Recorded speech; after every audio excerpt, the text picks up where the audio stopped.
Vijayawada railway station నుంచి బయటకు వచ్చాం ఫ్రెండ్స్. ఇప్పుడైతే టీ తాగడానికి అయితే ఇక్కడ రాజస్థాన్ టీ స్టాల్ అని చెప్పి కనపడింది. చూద్దాం ఎలాగుంటుందో టీయా. ఓకేనా, బాగా మరబడుతున్నాడు. ఓకే, అల్లం కూడా వేస్తున్నాం. అల్లం టీ ఫ్రెండ్స్ అయితే బాగానే ఉంది. షుగర్ కూడా కొంచెం తక్కువ వేసాడు, అంటే మార్నింగ్ తాగుతున్నాం. బాగానే ఉంది.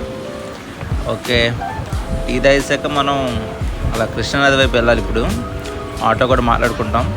ఓకేనా, చూస్తూనే ఉండండి మన వీడియోస్ అన్నీ. ఓకే, టీ తాగడం అయితే అయిపోయింది, కంప్లీట్ అయిపోయింది. మా తేజు కూడా తాగుతుంది కొద్దిగా. ఓకే, ఆటో అయితే మాట్లాడాం.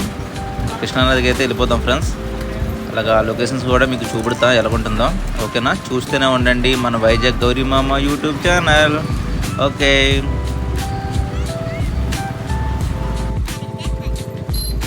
అలాగే నా వీడియోలు మీకు నచ్చినట్లయితే లైక్ చేయండి, కామెంట్ చేయండి, సబ్స్క్రైబ్ చేసుకోవడం మాత్రం మర్చిపోద్దు ఫ్రెండ్స్.